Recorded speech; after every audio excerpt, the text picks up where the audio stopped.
Pasaka apie geriausius namus voriukams. Seniai, labai seniai, viename nedideliame sode gyveno voriukų mamytė vardu Vaiva.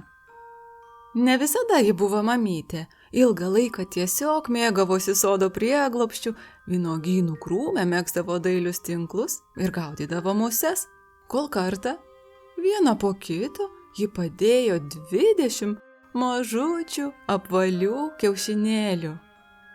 Labai apsidžiaugė Vaiva, švelniai visus apkabino ir apkabinusi susimąstė. Mano mažiems voriukams reikia pačių geriausių namų, pasakė sau.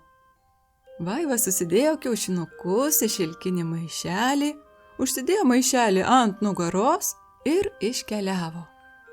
Kelionė prasidėjo gerai pažįstamų takų, vedančių į kaimyninį sodą.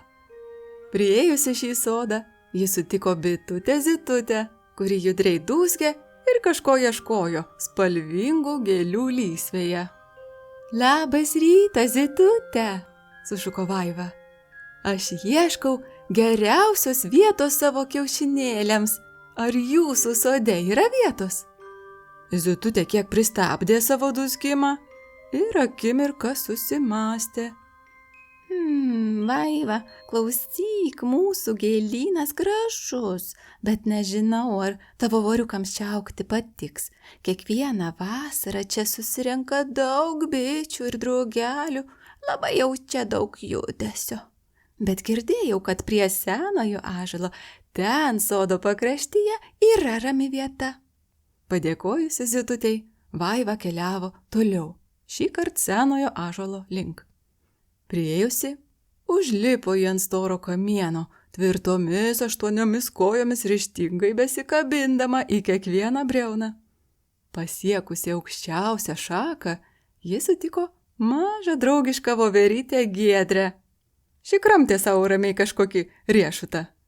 Labas, Giedre, pasisveikino Vaiva.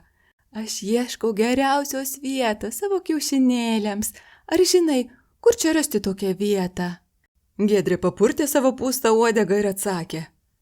Mūsų senasis ąžuolas didingas ir stiprus, tačiau į šakas dažnai įsivelia labai stiprus vėjas. Jei ieškai ramios vietos, gal norėtum išbandyti jaukų kampelį ten, už sodo namelio? Vaiva padėkojo Giedrei ir atsargiai nulipo nuo ąžuolo.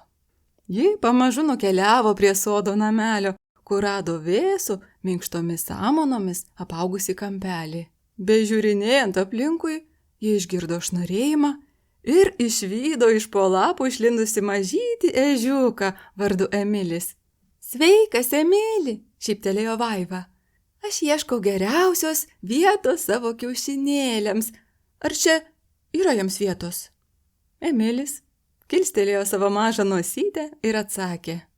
Šis kampelis jaukus, bet lyjant lietui gali būti labai drėgnas. Jei nori sausos ir saugios vietos, girdėjau, kad gretimo sodo vynuogynas yra puiki vieta. Vynuogių lapai platus ir suteikia puikią priedangą nuo saulės, vėjo ir lietaus. Vynuogynas? Skamba labai panašiai į mano namus. Pažiūrėsiu. Suintriguota šios minties, Vaiva padėkojo Emiliui ir nuskubėjo vynuogyno link. Priartėjusi prie pirmojo medelio, ji kaip niekada anksčiau atidžiai apžiūrėjo jo sodriai žalius lapus, blizgančius saulės šviesoje. Vynuogynas driekėsi išilgai stiprių grotelių ir susivėję lapai teikė malonų jaukų prieglobstį. Tai pati geriausia vieta, mano namai. Vaiva susirado didžiausią ir žaliausią lapą, kabantį pakankamai aukštai, kad apsaugotų jos kiaušinius nuo žeme ropojančių vabaliukų, bet kartu pakankamai giliai, kad apsaugotų nuo vėjo ir lietaus. Po išsirinktų lapų, Vaiva supynė naują tinklą, paklojo švelnų patalėlį ir meiliai suguldė jame savo kiaušinėlius. Saulei pradėjus leistis ir sodai nusidažius šiltomis auksinėmis spalvomis, Vaiva pajuto gilią ramybę. Ji žinojo, kad po ilgų paieškų Ji rado pačią geriausią vietą savo vaikučiams. Tada ji jaukiai įsitaisė šalia ir, bestebėdama virš jų kabančius, vėjuje linguojančius vynuogių lapus, pamažu užmigo. Pasakos pabaiga.